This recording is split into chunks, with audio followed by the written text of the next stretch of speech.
the before or the existing conditions, and then the drawing, hopefully rapidly executed, can communicate a possible solution or communicate many possible solutions in a divergent thinking exercise, design thinking exercise, that allows the public to pick and choose and find strengths, weaknesses in the possible solutions. So that there isn't one solution that comes out of the design process, that there's multiple possible solutions that the public can engage with. So the faster, the more efficient the drawing method, right? Whether it's hand, digital, or combination, that can lead the process forward. And these drawings often historically have been in what are called facade improvement programs, which come through the Department of Interior and are a key central point of a lot of economic development plans for small towns across the United States. Fortunately, it doesn't just impact the facade, it also helps fix the roof, because you can have a nice facade if the roof is caving in. And how communities then apply for facade grants that bring in money, a pool of money that helps assist property owners in fixing up their historic building for new economic uses, upper floor real estate and ground floor commercial or retail. Historically been very important. Muncie went through 3 different grant programs in the aughts. Is that right? Is that what we call that?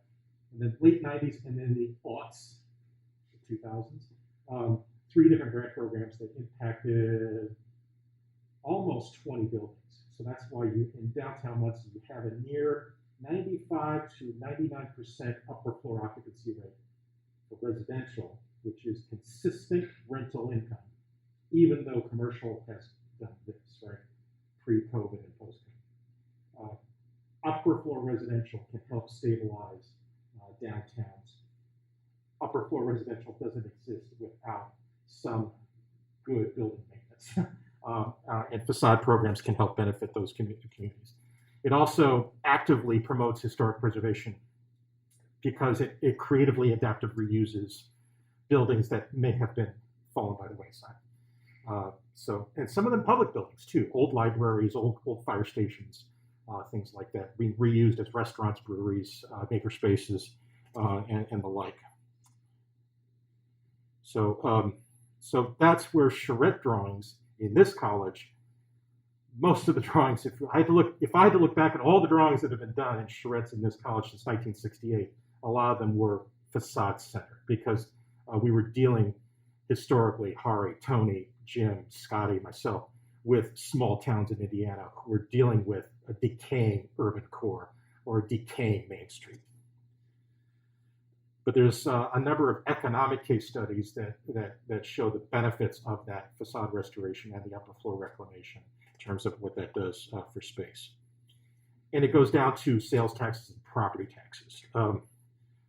So multiple economic benefits that come from that. Now, yeah. Did you say more is directly done to redo something or to change something, or more done in the early planning process of designing something? Both. Both? Yep. Yep. When you look at charrette process for professional practice, it is a lot of community planning, but it's also how an LA firm or an architecture firm can use the process to come up with multiple solutions to a problem.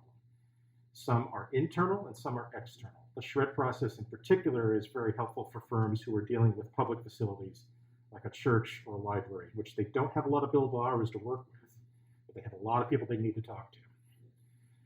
And so that's why Morrison, Kent, and Menzie in particular, when they do libraries across Indiana, use the charrette process to get all of this input that they need early on in the design process and then present multiple alternatives to it. It's very different than working with a medical client or a university client or a corporate client because a library is paid for by the taxpayer.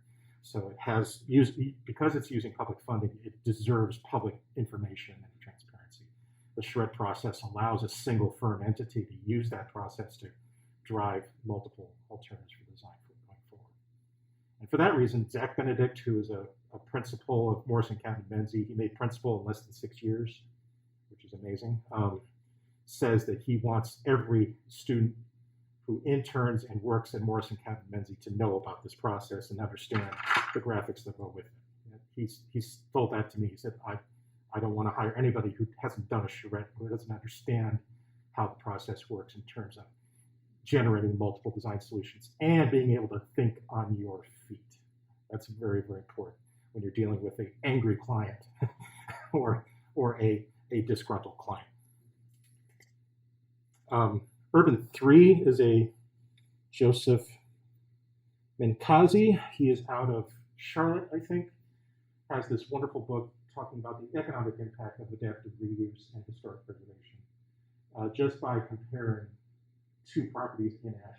So big box retail often involves subsidization of sewer and water and electricity, involves subsidization of roads reaching it, and big box retailers do not own property, they lease it from a shell corporation that is getting a tax holiday on the property itself. And when that tax holiday runs out, they either close it or move. Case in point, the Newcastle, Indiana Walmart. First one was built within the city limits. After 5 or 6 years, they abandoned it, built a super Walmart on the south side of town, outside the city limits. And to this date, they probably haven't paid taxes at all. So this is not working for communities, is it? This is not a property tax situation that works for communities. It also, you have right in the news today, you have folks who want to unionize, and there's corporate pushback against forming a union for both Amazon employees and Walmart employees. But the economics of adaptive reuse and historic preservation are significant just in terms of the numbers. Jobs per acre, retail taxes, property taxes, and land consumed. So the economics of big box retail are just not adding up. The drawings, as we looked at before, the techniques involve some loose conveyance of urban life, of building materials, of color, and the conveyance of different material. Examples of some of the facade style drawings we've done involve a little bit of thinking just in terms of perspective correction. Notice how the two sides of the building are pointing to a third point. See how they're leaning. So you gotta correct the perspective. So we often end up using a parallel rule or something like that to correct some of those things. It may involve some building assessment. Is there anything up here that's worth looking at? Is the upper floor being used at all? In many cases, it might be rented out. Is it safe for the occupants? Do they have the adequate fire escape? That sort of thing. For example, in Indiana, you're not supposed to have a upper floor staircase that is exposed to the elements. It must be covered and preferably enclosed. That's just an Indiana thing. You go south to Alabama, Florida, you see exterior staircases everywhere, right? But it's just because of the ice problem that we prefer that staircases be covered at a minimum. And so that becomes a thing that you have to deal with that might even impact the street or the alley or the side elevation. But you can show quick transformations of existing properties with just a few colors. So these are just a few of the hundreds that I've done in the last 25 years. Some with just colored pencil, some with marker and colored pencil. And then other techniques that I'm using, I sometimes draw in existing buildings, but don't color them or render them to clearly impact that there's a building there and that this new design communicates with it somehow. So I'll pick up material hints or even massing hints or elevation hints, but we'll draw in the context so that it looks like this is effectively blending in to the existing context well.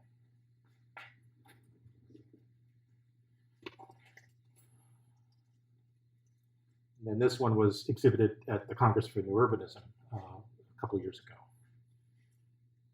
So the drawings get around.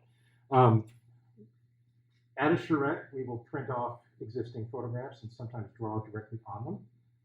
And that creates an opportunity for collaboration with historic preservation students in particular who are looking at specific building materials in an assessment of the condition of a building. And then we might even start the first overlay directly on that printout. So that's what that starts to look at. This is Lowell for those of you from Northeast Indiana. Sometimes the building is not historically significant. Okay, right? This is post-World War II, single-story, Lake County sprawl is what it is, right? People left Erie and they started to populate the other towns in Lake County. And so they built fast, cheaply, and quickly in the 1950s. So that's not historically significant to save per se, but that's where your application of material and color and proportion and rhythm, all those good things that are built into your brain, can make a non-historically significant building fit in with a historic context much better, be much more friendly to that. Buildings that have become billboards in the 70s and 80s and 90s, which is another tendency, a no-no, oh my God, I can't believe they did that. But a lot of buildings have become billboards just by covering up their upper floors. So bringing that back and communicating that you can, in fact, even if it is a corporate chain, that it can fit into a walkable, historically friendly context.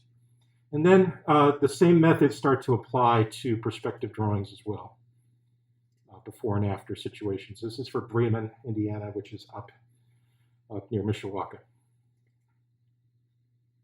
The front elevation is really, these are really valuable photographs to get when you're early on, working with the town early on.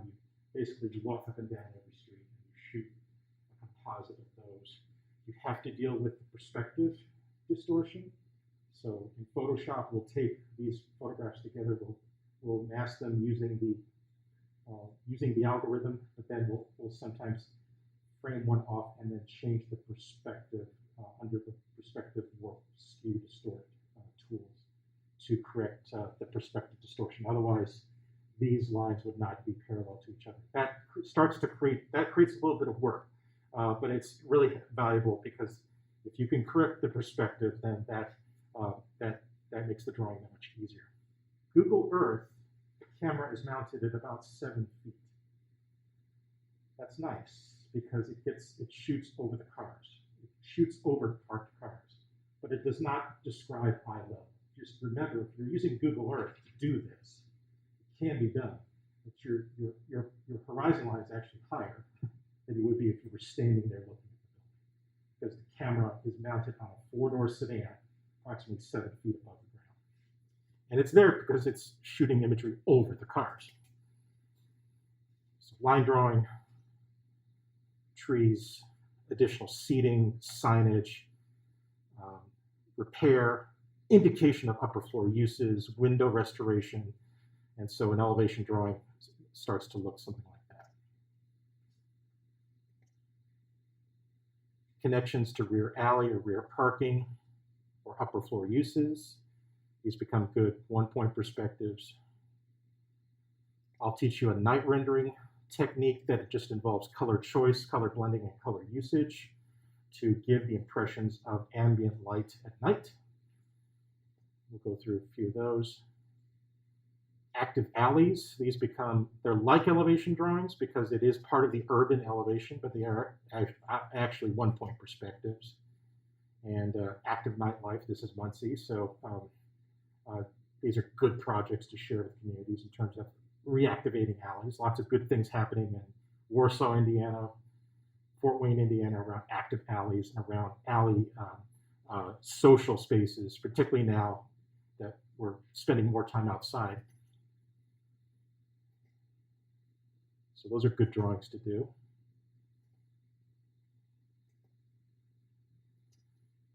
And then just the extension of streetscape and the connections into rear parking. So those start to enhance the business atmosphere for property owners and the economic vitality of a neighborhood or a district.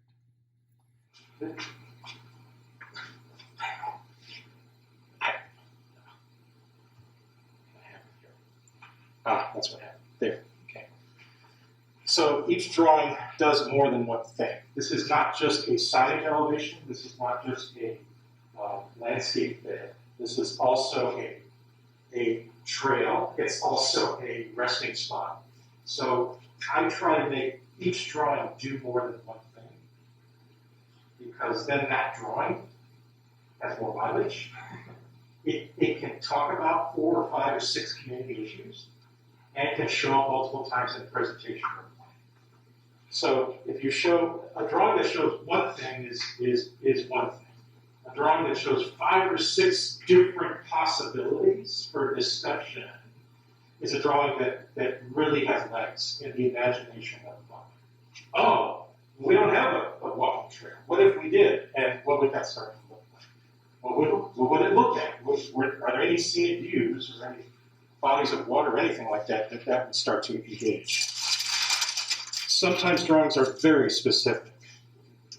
This is technically an elevation, right? Because it's an elevation of a property taken from Google Earth. But it does function as a one-point perspective, and it's around one issue. We want a dog park. Okay, well, what does a dog park look like? I don't know.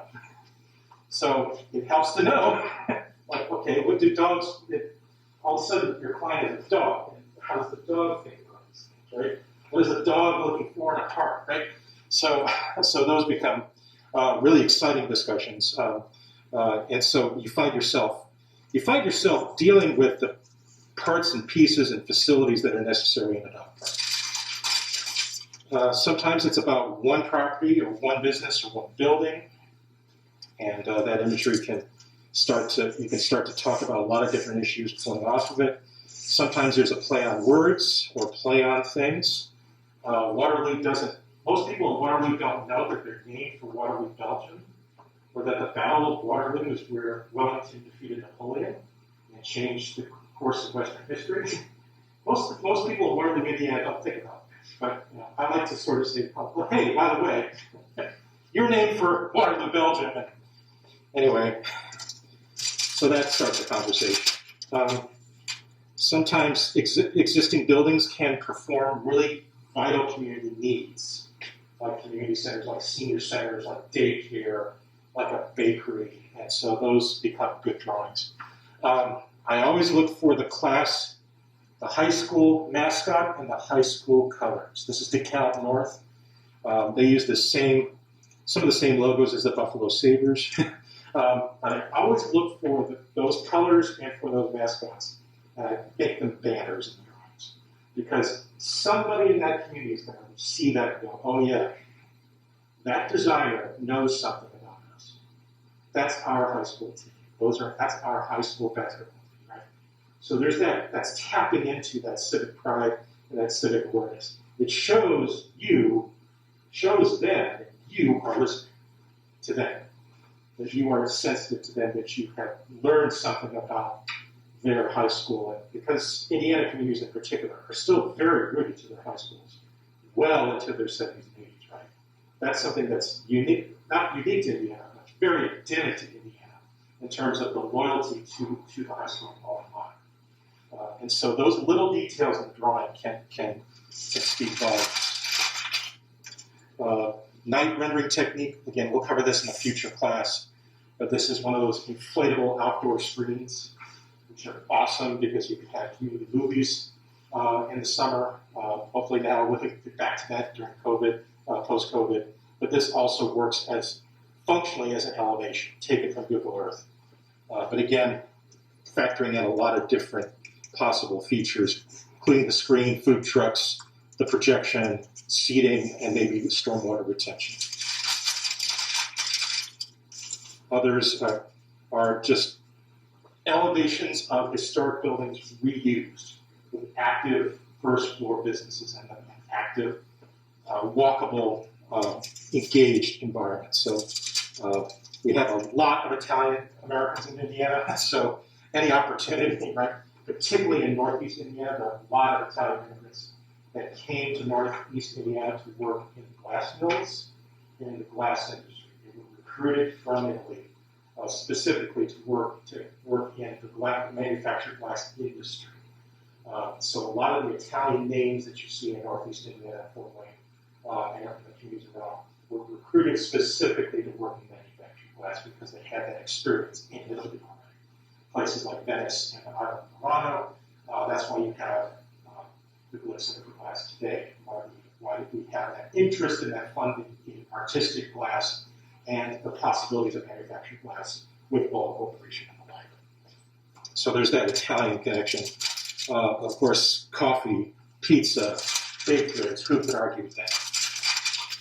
Other elevations or methods that I've been using, this is for Ancon Construction in Goshen. These are alumni who work. Technically, they are architects, licensed architects working for a large construction firm. And that could be the way of the future for some. Not a traditional architecture practice as an independent business, but attached to a larger design build line item type of the building. And this alumni, his name's Matt Van Soest. He was born and raised in Bremen and Napanee. He works in Goshen. Does a lot, put all that kind of blends together up there, right? We should walk that all part Goshen, all kind of blends together. But by the age of 30, he's already built 40, 50 buildings. So that's kind of an accomplishment in itself, in a non-traditional delivery of design and construction. But as their lead architect, he has a lot of decisions to make.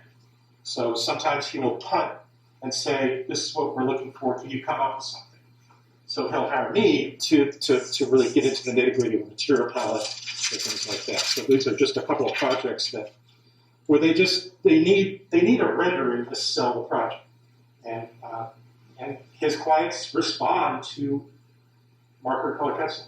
So he and his associates will shoot me a SketchUp model, very crude SketchUp model, right? A very simple SketchUp model, and say, what can you come up with? I'm struggling with this, this, and this, what can you come up with? And I'll throw my pencils together and send this back. So it's one rendering that helps sell the project to the client and potentially to the public as well. And it becomes framed and hangs in the front office. It's just, sometimes it's one image that helps drive a project through. This is a science center for one of the Goshen family parks. This is a nonprofit for children recovering from tragic loss. So really, really great pillars of the community. But you can see there's a consistent material palette for that part, that north central Indiana, and a landscape palette that responds to the wetlands and to the grasses and the prairie grasses that are part of that part of the state. Okay, so what I thought we would do today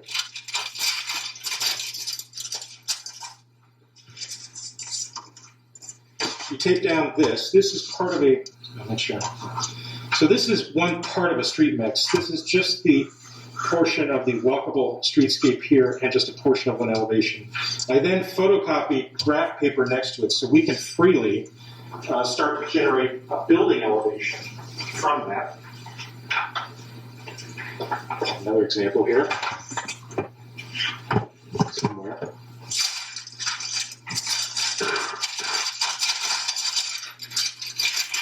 So our first overlay could then start to look something like this, where we are making decisions about tower massing, circulation. Maybe this is a staircase mid-block. Maybe these are storefronts. And then these become apartments, loft apartments, or with an active roof or something like that. So they look something like this. This is kind of a wild color. There's some really interesting color palettes happening now. Gray brick is hot right now. Black brick is coming back. Other types of wood finishes and other types of accent colors are really being experimented with as well. A fast elevation of this nature in an intense urban environment is something that is necessary in the design process, because you're going to get a program, you're going to get a preliminary massing. Well, we need to share some elevations with the client quickly. So this is a scenario for any professionalist in terms of that touches urban design or touches real estate development somehow, that you can generate elevations quickly. But also, elevations are a key part of the development review package that you would potentially submit to an urban planning office in a municipality, right? So it's often the front cover of a development application would include an elevation. At minimum, would include an elevation, right? And relative development, a model development package in second year for 202, using the city of Anderson's model form.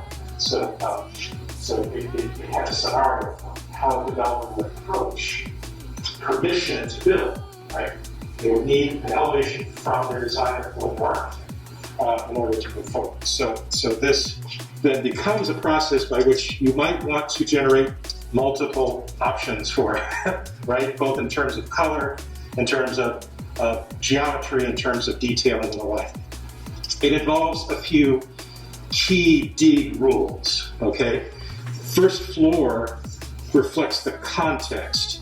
Sometimes even the second floor has a darker gray that shows the play of light as it reflects the context. Turn around and look at Schmidt-Wilson. It's similar to that effect where the lower floors are reflecting the context. The upper floors are reflecting the sky.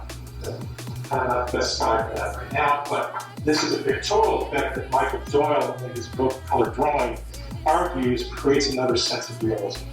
In the sense that the lower floors are in fact reflecting what's across the street, the upper floors are reflecting the sky. So it adds just another illusion, optical illusion, to the drawing. It's a little bit better now with the top of Schmidt-Wilson is clearly reflecting the clouds.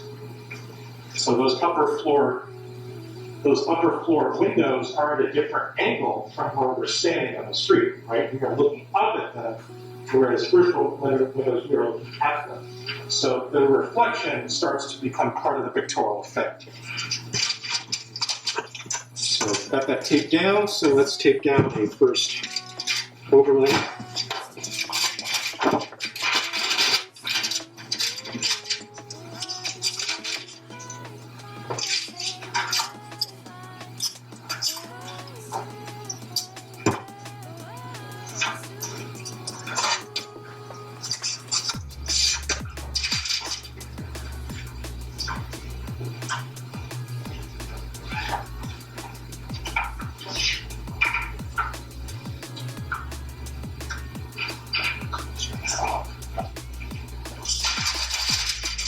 And so take out a warm pencil.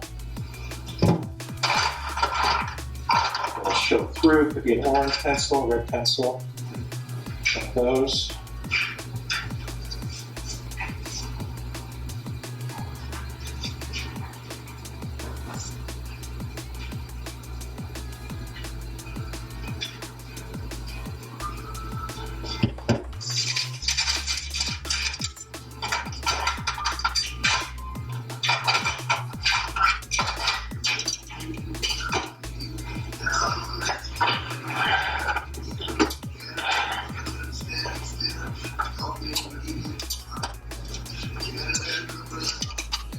The street mix has given us some heights. This is going to be our new ground line here. So that's something you want to bring through.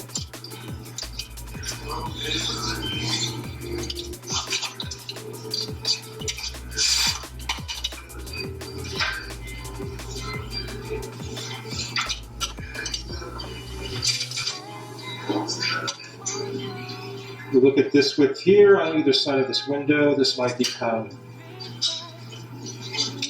most urban buildings are by design or by design guideline or by design code are often called to have a lot of different first floor articulations or variations to make a single building look like multiple buildings. This is just something that is starting to be written into a lot of development code, not planning code. And so it becomes an issue in development review. So we could very well just start to think about this first part of our building as one face.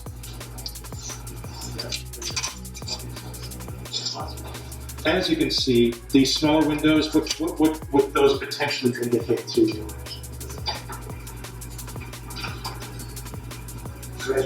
Yeah, so those are like bathroom windows. Okay, so that starts to already have implications on the facade of how these different apartments might be oriented.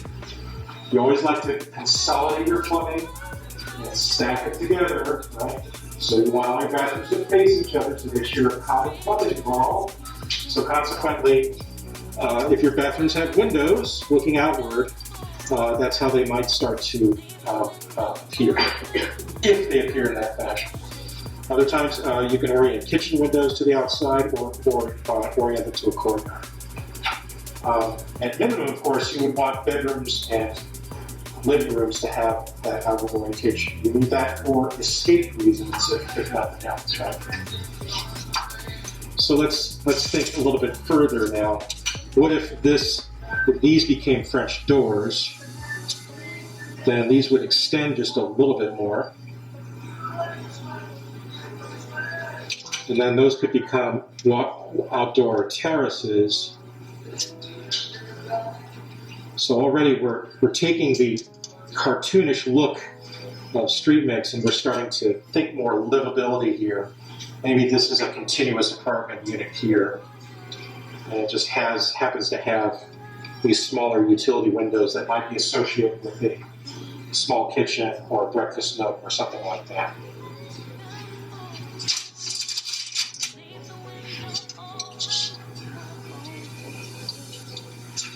So that becomes a terrace.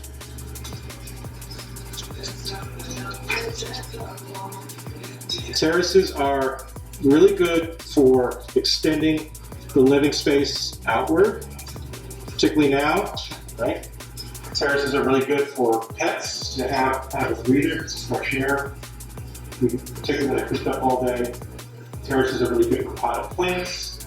My neighbors just yesterday took out all of their potted plants, kept them out on the porch now that the weather has changed. So terraces become really important extensions of apartment living. They are controversial though, and building code is starting to react to some controversy that's been happening. One is the minimization of the terrace to a simple gate at the door. The door opens inward and it's just a stupid little fence. But it looks nice, but it's not the same kind of outdoor terrace.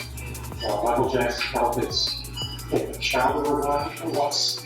You might remember that incident where he dangled his son over one. But the problem is that there have been some deaths associated with folks falling from these terraces. So much so that municipalities or building code officials have reacted to them. So again, for instance, I was surprised to see that many walkout terraces on the village promenade, given that it is a alcohol-rich district, and so that can be that interactivity can be interesting, because there have been cases of students falling from that type of building and other college campuses. So I think the benefits outweigh the risks, but keep in mind that you may be dealing with a very specific local building code that might address these particular things, either for or against. Let's do something with the corner. So we can take these corner windows. These might be bedroom windows, they might be living room windows. And we can then start to pop up and do something interesting with the corner. Use your creativity in terms of geometries or detailing or historical reference or whatever you feel to do. Could be very simple, could be very radical.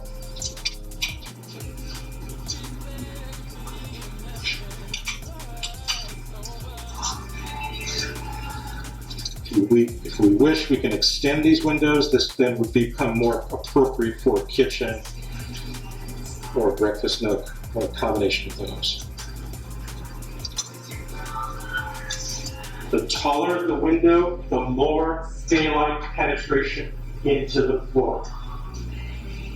The taller the window, the further the daylight penetration. This is why historic windows were so tall and narrow, because they penetrated daylight further into the floor plan.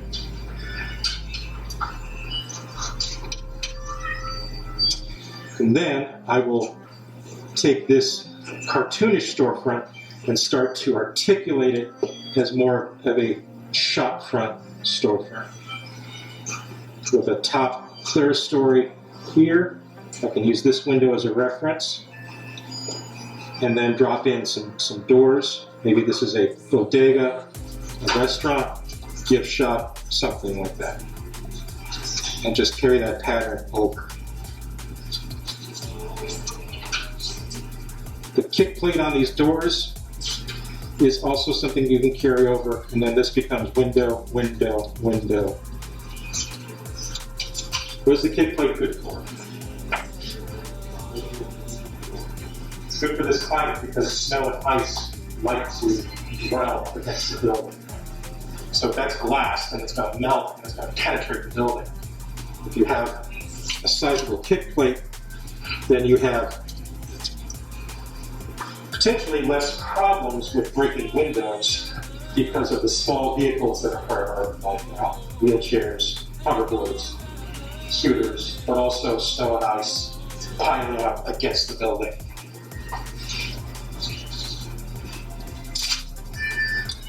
And that would potentially then frame out that first part of our overall elevation in terms of a storefront plus 3 apartments. What would you like to do next as we move to the left?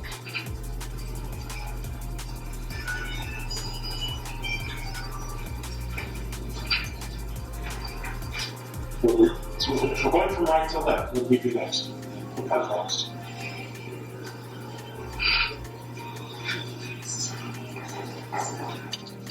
I'm going to assume that this is either bedroom or living room. This is either bedroom or living room. We'll work our way to the left. Okay, so the bathroom could be, yes, the bathroom could be next, and then probably the entry into the house, into the apartment is probably in there. So let's just work our way a little bit to the left. And these aren't going to be huge windows, are they? They're going to be smaller windows, maybe overhead windows above a tub or above a sink. So we can pick up on that smaller square window so that we can get some natural light into that bathroom, maybe some ventilation, but respect the privacy. It also allows us to put any type of fixture, like a sink, tub, against that. We don't like to put plumbing fixtures against outside walls because of their tendency to freeze, but with better insulation, things like that, we like to keep our interior plumbing fixtures into interior plumbing walls, not outside. So you're thinking about the layout of the house, right? The layout of the unit as we're designing.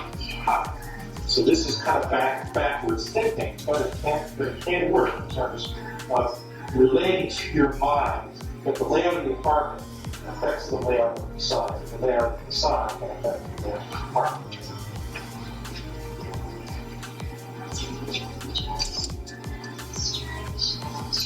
So we'll continue our storefront, decide what to do with that next. Now, I would argue that maybe this urban building has a center staircase. Single staircase in the middle with an elevator with apartments on either side. Think of the building where Big Bang Theory takes place, which over its 9 seasons, as you know, the elevator was great. But it's a center point staircase and elevator with apartments on either side. Okay? Layout of Friends is the same way. There's a center point staircase with apartments on either side. So it's not a corridor apartment building. It's a center point staircase and elevator. So this column right here represents the building circulation.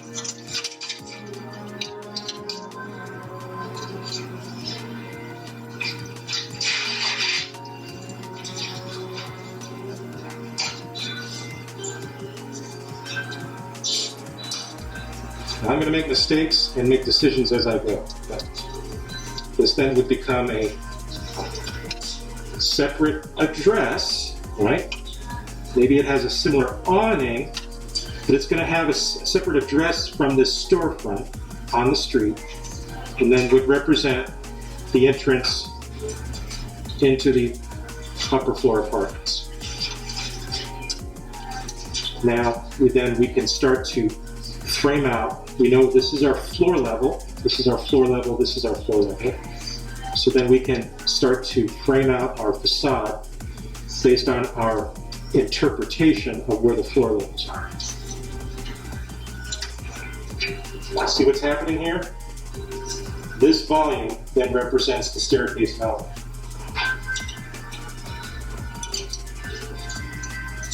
Now I'll look for any opportunities I can to line up to other stuff.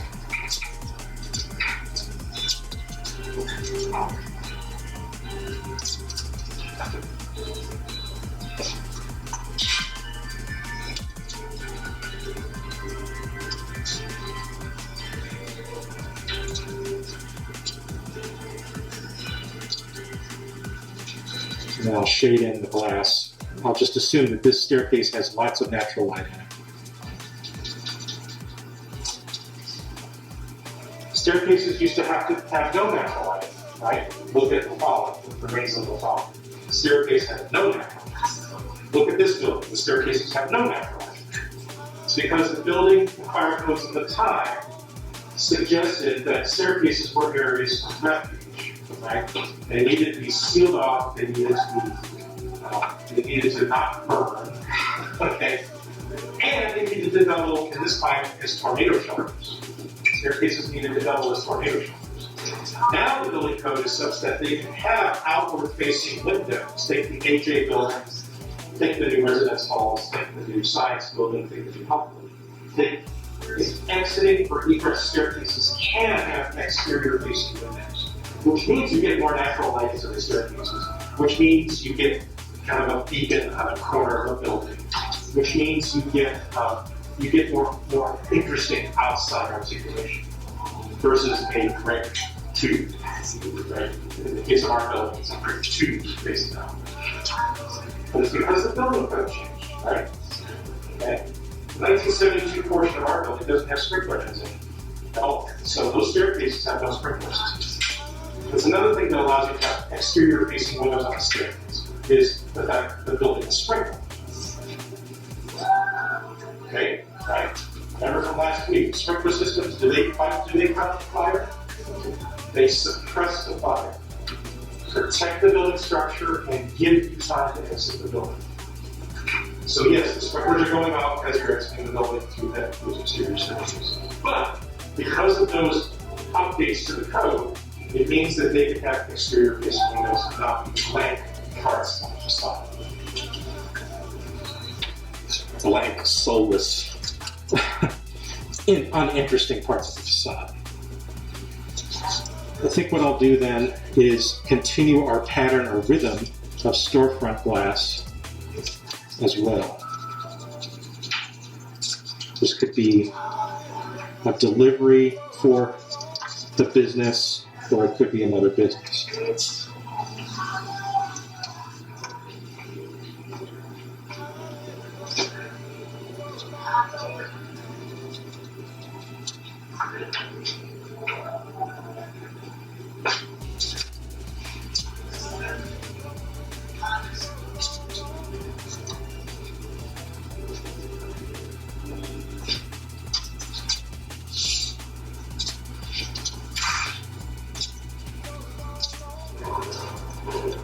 I'll add a little bit of geometry to our staircase. We'll just start to kind of a traditional Georgian or even Art Deco kind of look for that. All right, now as we work our way to the left, what should be next? What do we want to do next?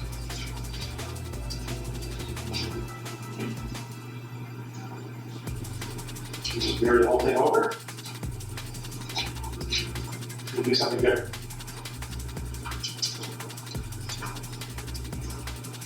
Your portfolio. Something different, or mirror it over. Okay. All right. Let's assume 3 apartment units, but let's do something different with this volume here. So it would still be the similar thing. It would be the bathroom and the entry into the apartment. But we're going to do something different to make that look like something else. So I'm going to mirror function, but we'll do something different with the aesthetics.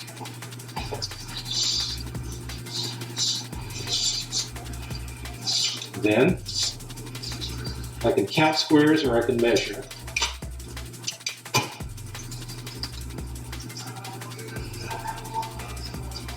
I'll start with the terrace.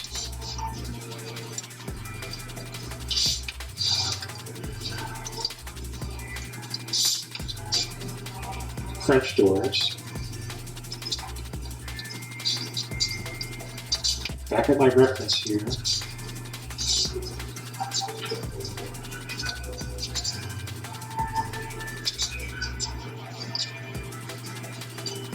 French doors.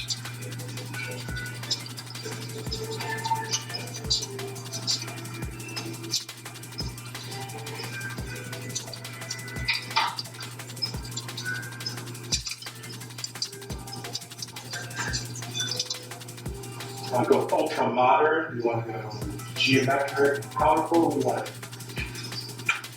What are your thoughts?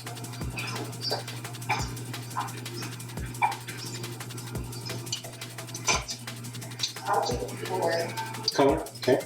So let's make a cap over this apartment unit. Let's make a cap. Come up. And that'll give us some different opportunities for color. Maybe this top unit has some additional volumes or privilege for skylights or outdoors or roof deck. We talked about roof decks last week. Maybe that roof deck comes down and there's another railing that shows, I'm wrong, sorry, gotta go higher. See, I'm gonna make mistakes here. I need to go higher because our roof deck is here, so I need to go up and create kind of like a penthouse.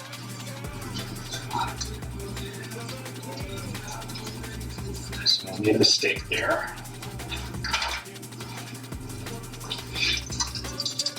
This top floor unit is going to have an additional pavilion-like thing above their unit,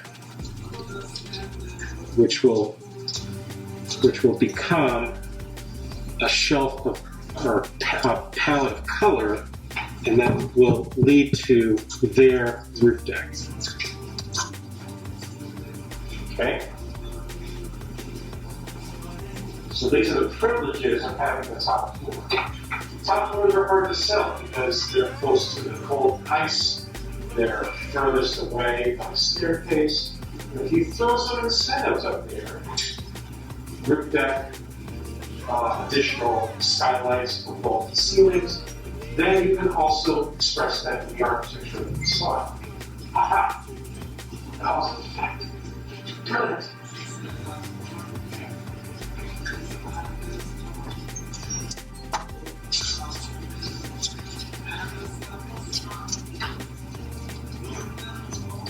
I'll pull out that side window again.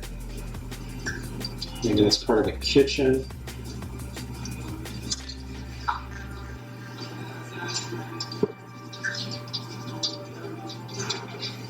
So we've got kind of a grid pattern going here. So I could use the grid pattern.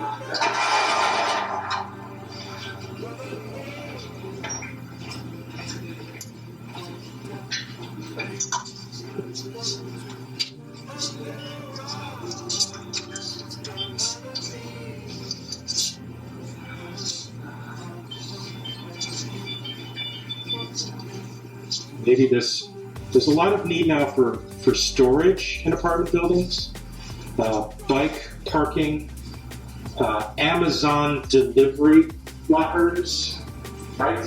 Yes. A lot of that stuff is happening now on the first floor. Laundromat, common laundry for apartments, Amazon delivery lockers, bike parking. All those new functions are starting to really add to that first floor. So those are other options for either the common elevator lobby or accessible from the exterior if your delivery person is depositing into the delivery lock.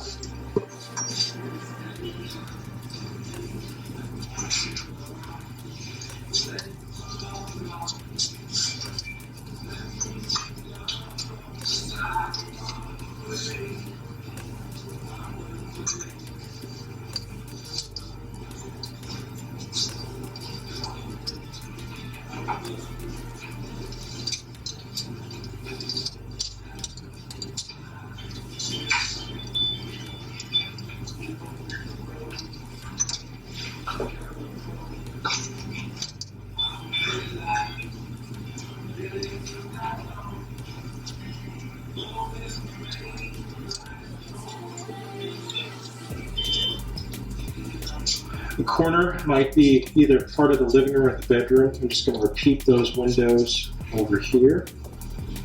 I can use the squares for that. I'm going to take them all the way to the corner though. Some really neat corner windows. I may need to hold a straight edge to the drawing just so I know which squares to use.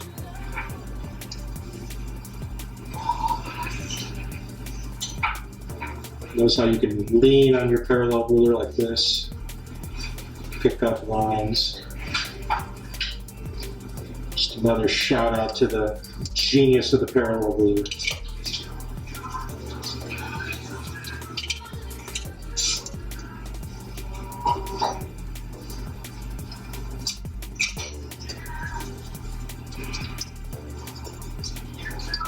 So maybe that living room now looks out. Yeah. Maybe that living room looks out over the street. Get a good corner window in there. Set up the big screen TV. Kind of a blue glow there at night.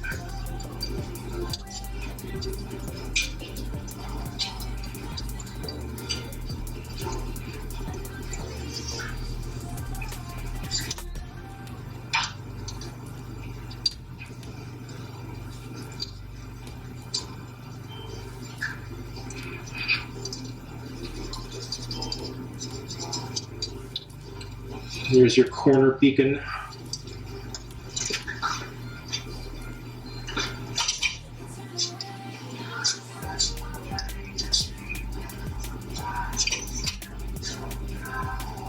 I'm gonna make these windows bigger. Making a nice side window there. This is a real grand living room space.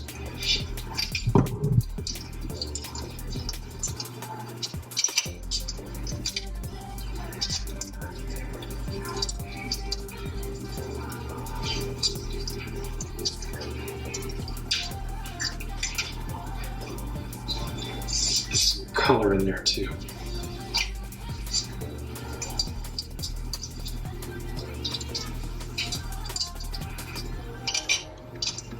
Okay, there's room for another window. I'm going to throw in another vertical window in here. There. Just have that be part of the geometry and rhythm of the property.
There's another storefront. is a bookshop or a design firm or a laundromat or a sandwich restaurant.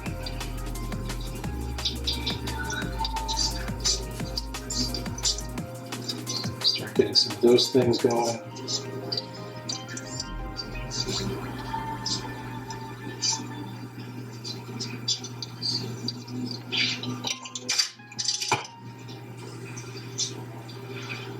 I'm going to add a few more things to this side, make it a little more traditional looking.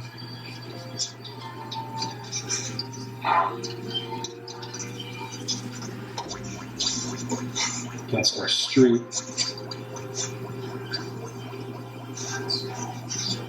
And maybe extend a few more terraces out overlooking our street on this side.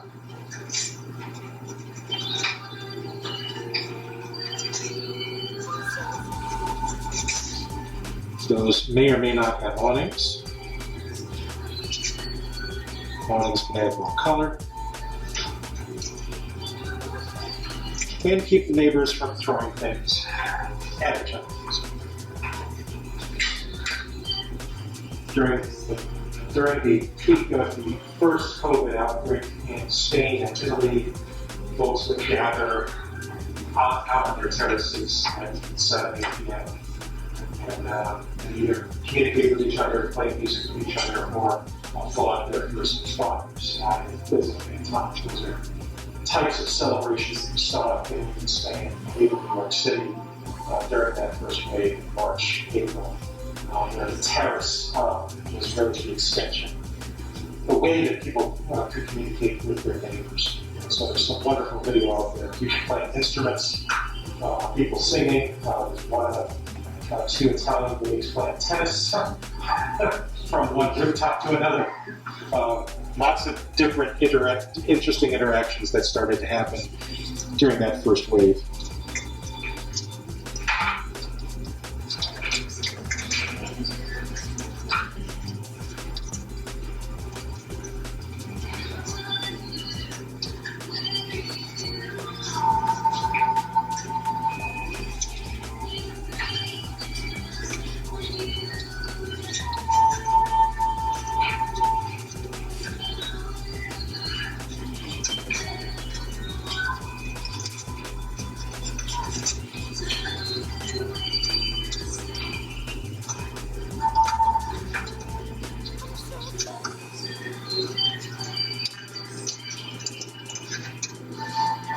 So this starts to read as two different buildings, but joined together by a common circulation core.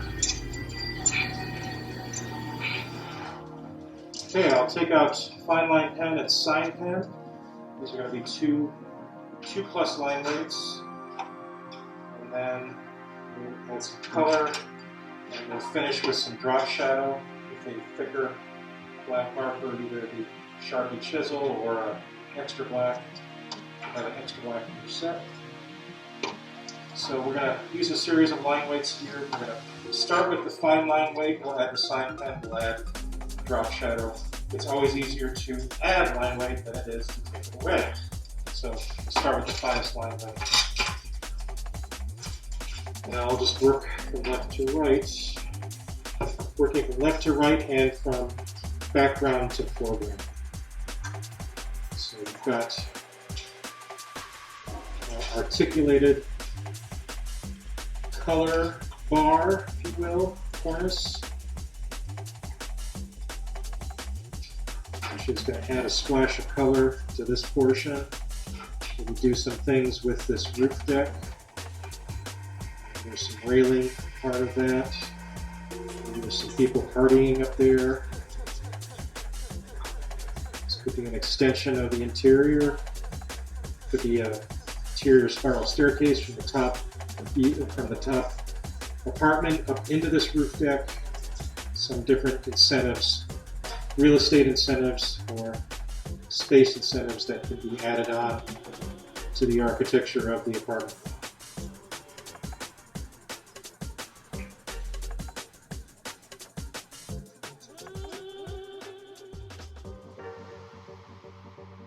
Could be a sculpture or a weather vane or something like that as well.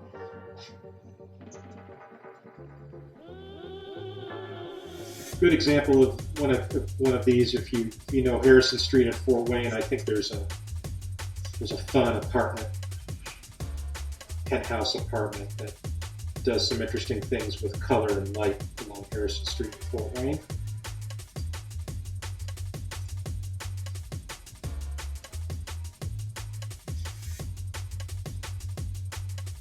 I'm going to use this piece here as a type of awning, a bulkhead.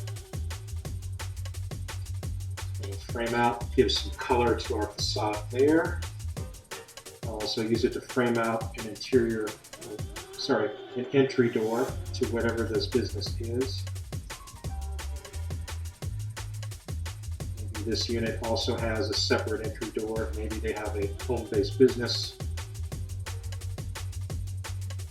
Or this is part of a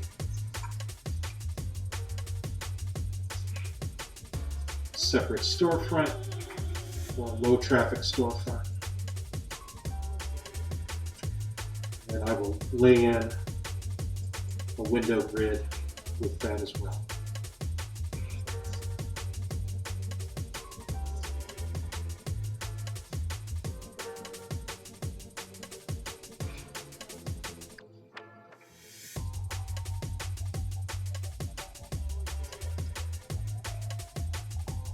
These three-part window grids are interesting because you can use different types of glass for them. This three-part window grid, very similar to the three-part window grid you see on the AJ building. And one part of that window grid might be an operable window. Another part of the window grid might be a color or a different, or an opaque or translucent window. And then one of them or two of them might be picture windows. Single pane or double or triple pane glass, but not operable.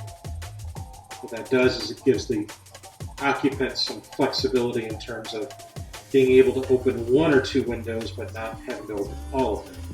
So you can pop in a small box window or awning window and get fresh air into the space without operating the entire window. So you see these patterns now in a lot of different situations, apartments where there's desire for fresh air but not desire to spend a lot of money on a large operating thing. The bigger the window, the more expensive it is. The big window that's operable, that's even more expensive because it has more weight. So if you can, in your design, if you can work in a smaller operable window, it will cost less. The economics of these things also factor into the design. Interesting how much cost-benefit analysis goes into all these different things.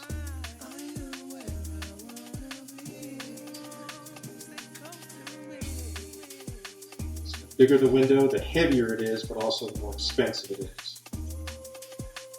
Big window that's operable is even more expensive. So look for those opportunities to pop in an operable portion of the window that will allow fresh air in without a child or dog falling out.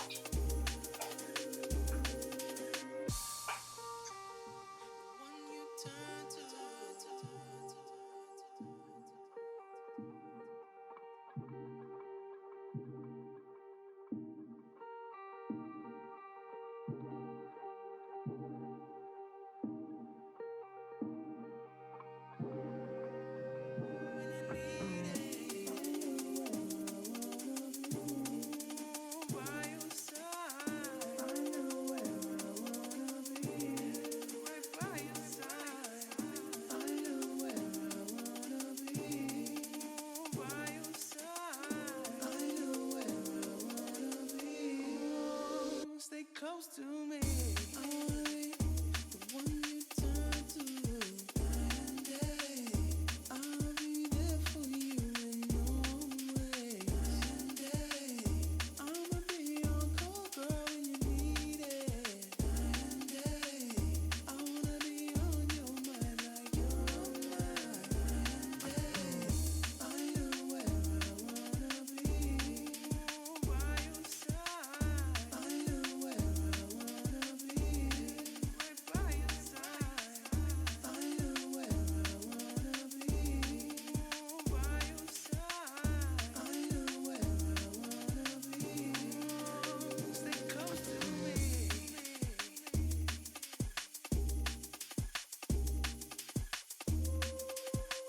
increase line weight. I'm going to use the Pentel sign pen for this. As you can see on the reference image, this additional line weight is going to start building up the illusion of depth. So I'm going to imagine a light source probably in the upper right or upper left, you can pick, and this will be now the shade of the window frame casting onto the glass. Shade of the window frame casting onto the glass.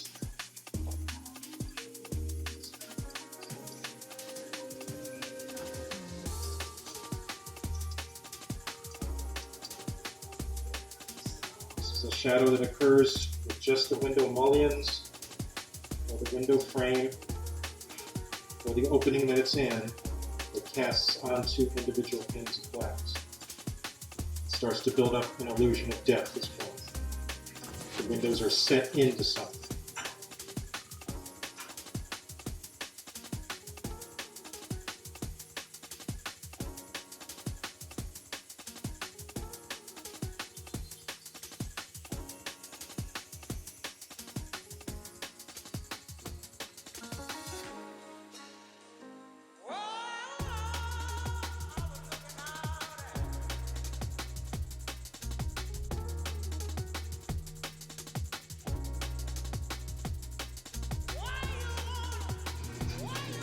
Next, I'll take either an extra black or this chisel Sharpie.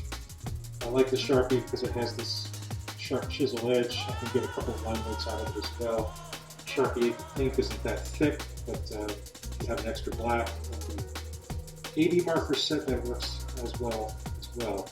So now I've got the shadow casting from every window frame on the glass.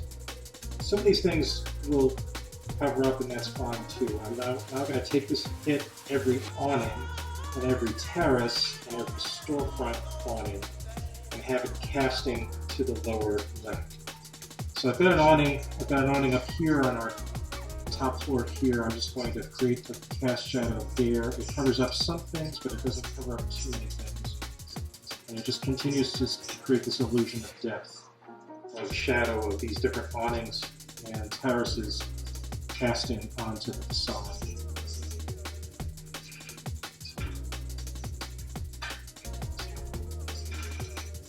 Keep it simple and don't cover up too many things. We'll add another layer of pop, of depth to the facade. Also covers up mistakes if you make any. Big awning shadow.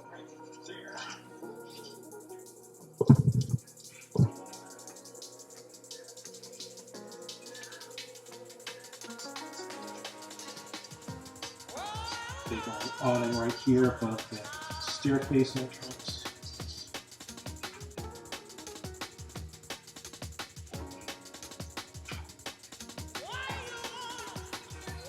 I want to use this to shade trees. I'll use gray or blueberry for the shade that the trees will cast off the facade. I don't want to distinguish them at this level. I want this play of line weight to start to create the illusion of depth. Really makes the facade pop.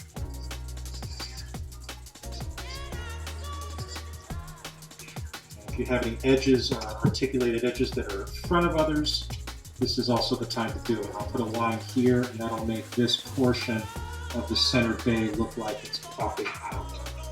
See what that does? Pretty powerful stuff.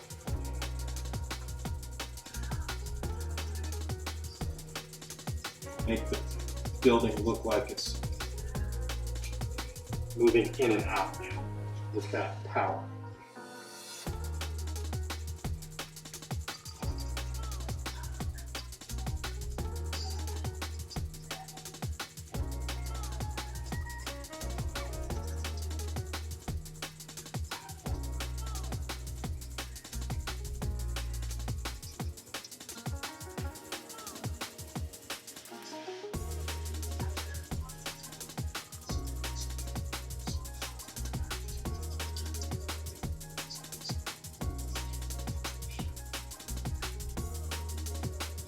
Oh yeah.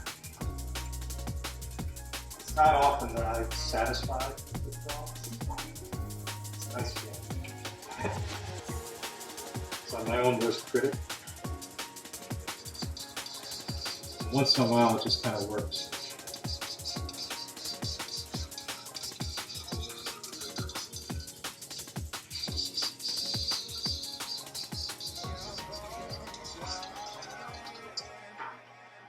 As Ice Cube said today, it was very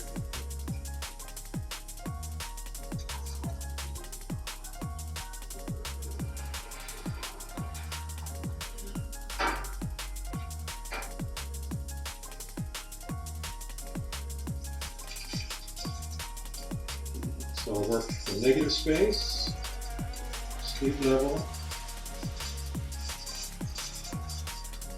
and we'll start laying in some sky blue on every window.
Next, I'll take my 6th gray.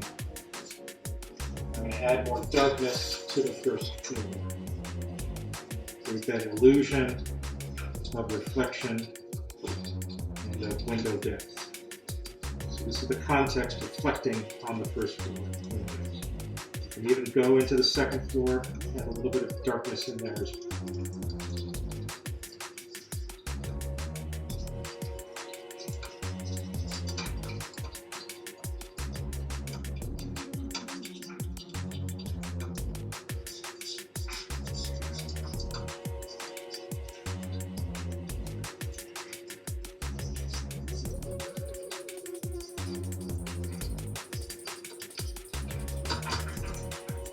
Distinguishes now, this starts to create that illusion of something across the street reflecting in the windows. The context of what's across the street. We'll draft, but don't worry, we'll bring it back. All right, now we have to start making material decisions. I like to put a warm color of the whole thing as just a way of speeding up my workflow, but it's not a necessary thing if you have a material palette in mind. Otherwise, I just like to put a warm wash over the building just to get started. And it gives you lots of flexibility in terms of articulating stone, brick, or ephes, or Rivet. Exterior insulating finishing system, which is what's on every Taco Bell and every Walgreens. The most controversial building materials, but also one of the most affordable.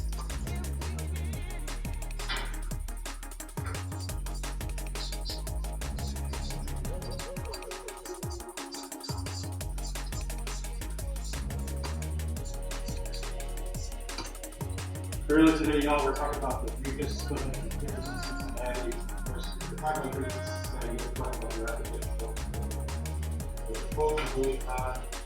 It says, I asked the brick to leave first visit to architecture building in Cincinnati. Someone had written a cigarette butt at your apartment. I asked the private this. So,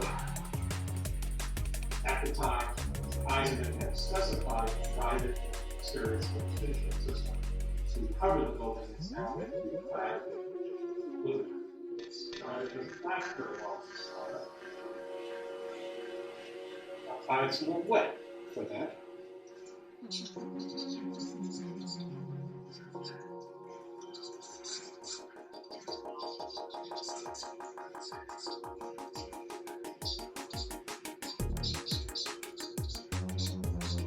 Phrase I'd like to impart, to different folks here. Your classroom building is as good as your course lecture. Does that make sense?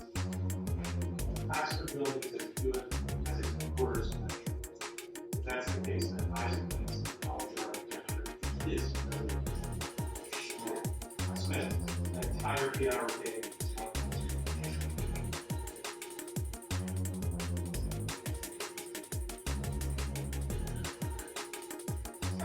Brand new building, spent an 8-hour day with everything.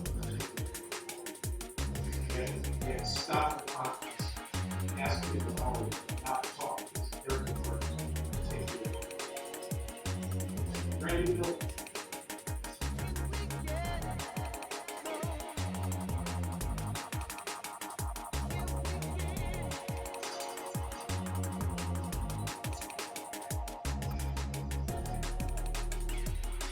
All right, I want to get experimental here. I want to do some things with gray brick. So I'm going to take this gray now and just lay that in there.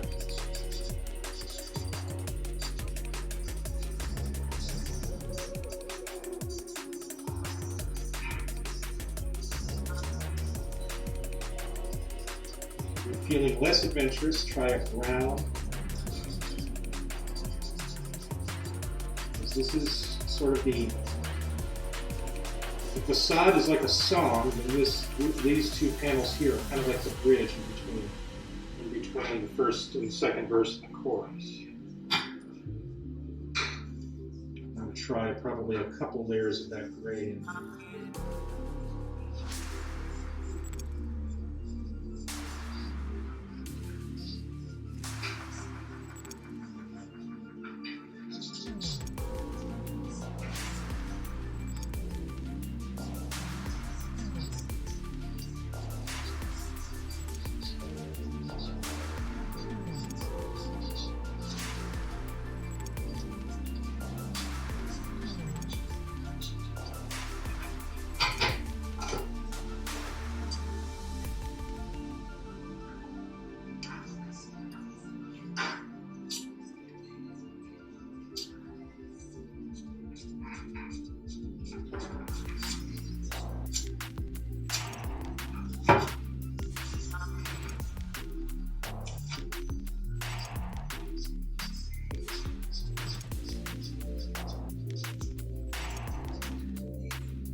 All right. Now let's get into some gold color.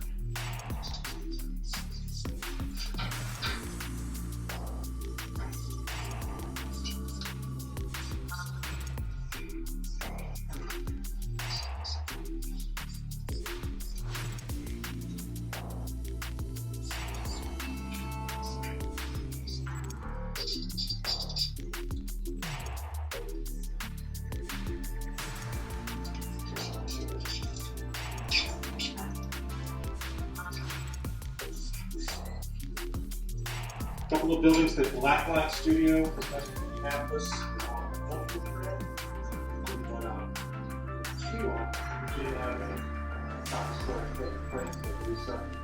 Very similar to this experimental planes of color. So check them out, Blackline Studio, with good friends of ours and all whatnot. I'm going to go with a contrasting color. Oh,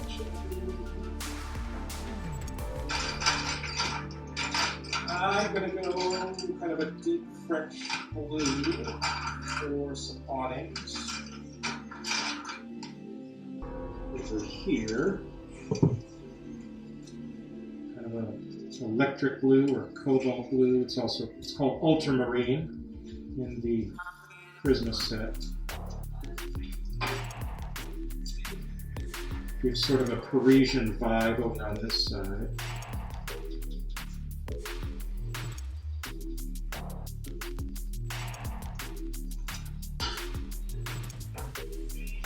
And then use that same pencil for maybe a striped pattern on the awning. So it's not as bold as the other surfaces.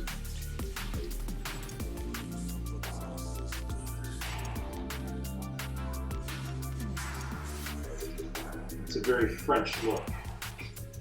Got a gray roof, some blue accents. I'll take a tan or bronze color pencil.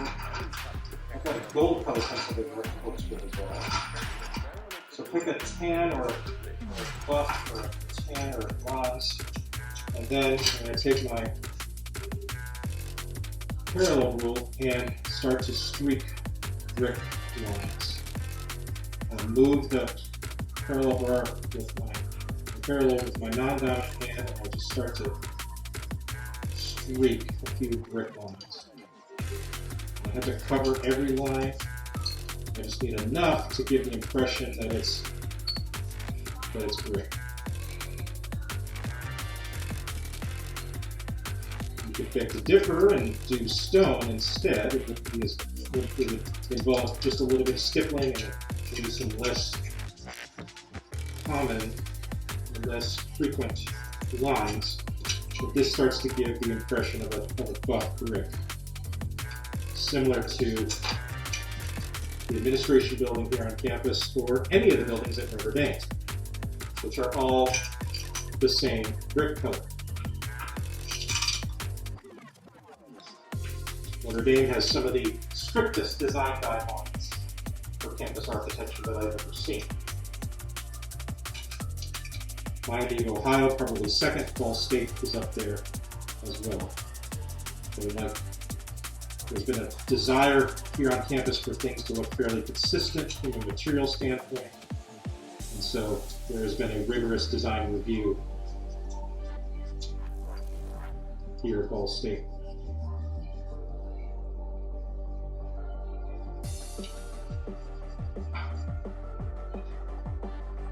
Part of that was the fact that Ball State's administrative leadership at Business Affairs traveled into Cambridge under the campus architect Dale and Michael Ohio.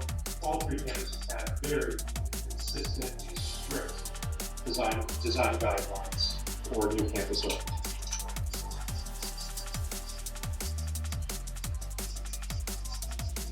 If you'd like to see Ball State's guidelines, just download the 2015 master plan, and you'll see the the architectural design guidelines as part of that document.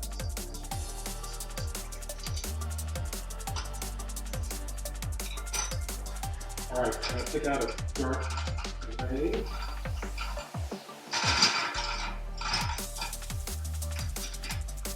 For my gray brick, I'm going to articulate my zinc roof. Zinc is an expensive roofing material, but it is a very, very sustainable and forgiving roof material because over time, zinc oxide helps seal the roof. It actually creates a patina that helps the roof protect itself. So when you travel to Europe, you'll see a lot of gray zinc roofs because that patina, zinc oxide, helps seal and maintain the roof. It's kind of a miracle how well it works, but it is expensive.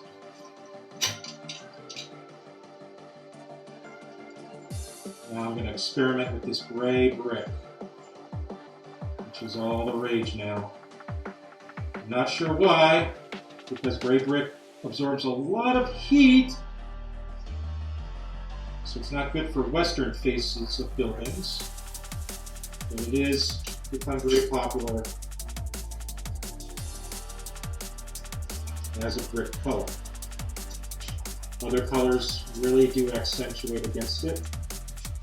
If you get fire glazed brick, then it has a very nice reflective sheen.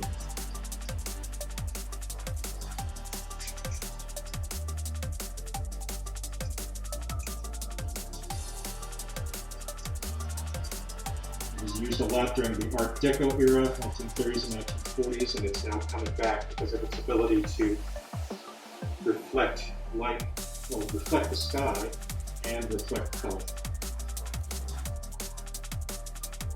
Color really pops when it's next to it.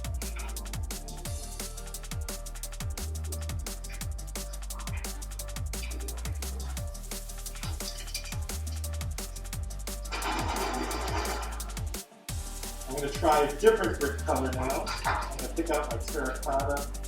Please do not, with the love of all things sacred, do not use red, rich red, or red for brick. Use terracotta.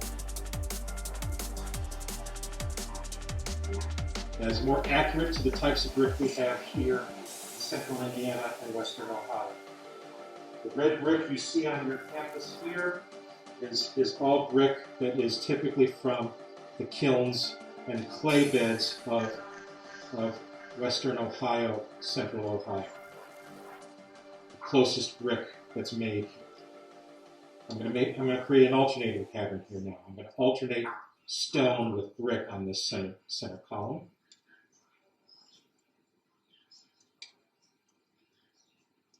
Just using the straight edge, just using successive lines to give the impression of brick and mortar. The marker washes the mortar, the color pencil is the brick.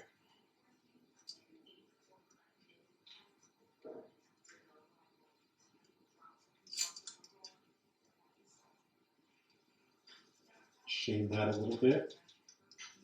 Shade that.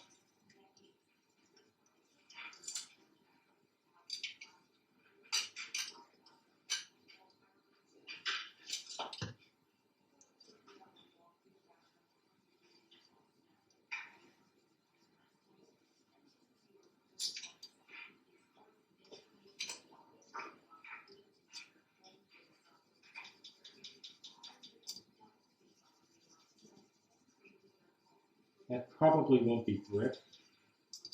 probably be ephes, but it can be part of that center column.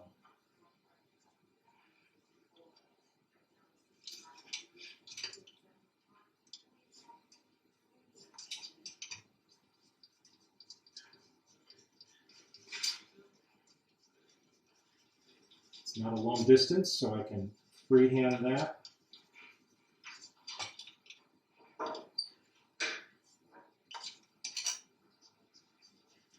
I think I'll have that terminate down into a stone base.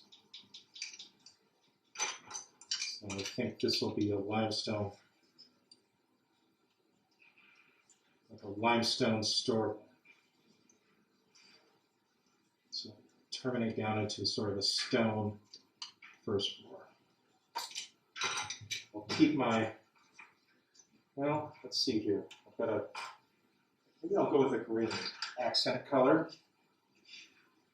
Green works well against brick colors. And we'll go with this British green for the door and the awning. Always a nice accent against red brick. And it identifies that as a separate address from our storefront over here.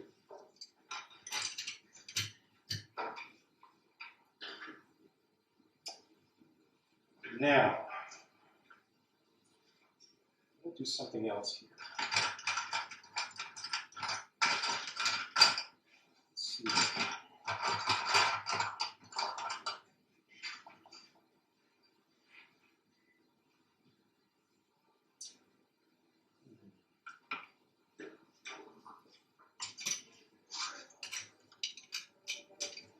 I'm going to warm up this orange. It's starting to look very Dutch. It's make Professor Egging very happy.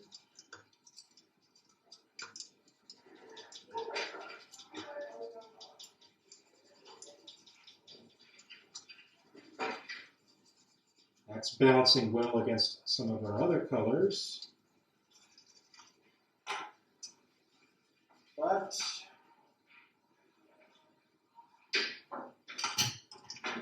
I'm going to think of this panel as a blue glazed brick. Aha, figured it out. All right. So I'm going to scrub out this buff with some sky blue. I'm going to go with a blue fire glazed brick to balance against my accents over there. So that just lays in like this. Fire glazed brick, pretty common in Europe. You see it in London, some of the new housing in London, in the Canary Wharf development, which is east of central London. A lot of the new corporate office buildings are there. But it gives, fire glazing gives you an opportunity to take brick and fire a colored glaze onto it. Gives it a reflective sheen as well. Professor Collins was telling me at lunch one day at Neuer how he was specifying blue brick for Robert Venturi when he worked for Venturi. They had to look all over the world to find true blue brick. Not fireplace brick, but blue clay. They found one quarry in Iran that was quarrying blue clay for blue brick for one project. Don't know how sustainable that is, but they were able to find one quarry in the world that made true blue brick. So it does exist. Now I'll take that orange and hit all the railings as a balancing measure. A little bit of red, orange on all the railings now. Just gives a little more warmth and a little more pop. That starts to look balanced.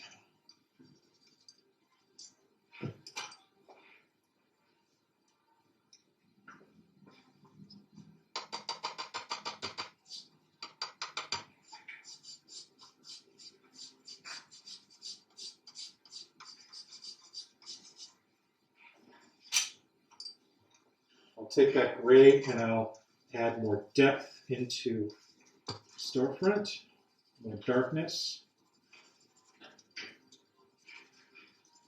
more depth.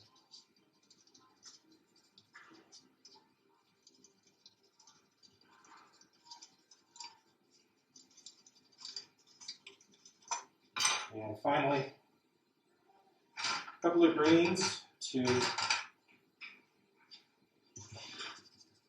a little bit of foliage, just not a lot, but just enough to show the impression of spring, beginning of spring on these street trees. Don't have to use a lot.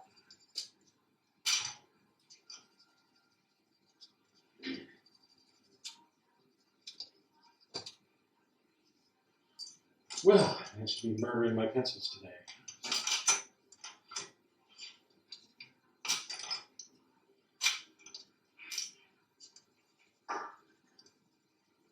When you're in a hurry, sometimes the pencils break.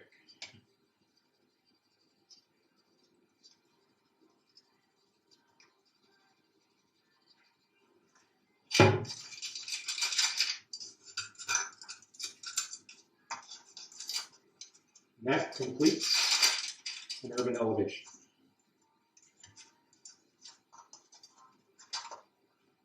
The additional things, I might want to take some black, reinforce edges, reinforce shaded areas. But even here on the front, if you want to, is there any additional pieces of color that are needed to help different things pop?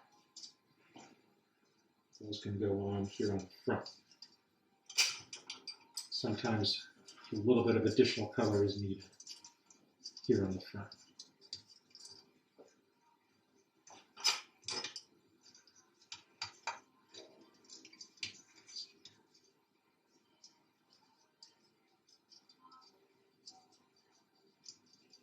Sometimes door frames need color just so they can be seen against the facades. Sometimes a little extra pop of color helps them as well.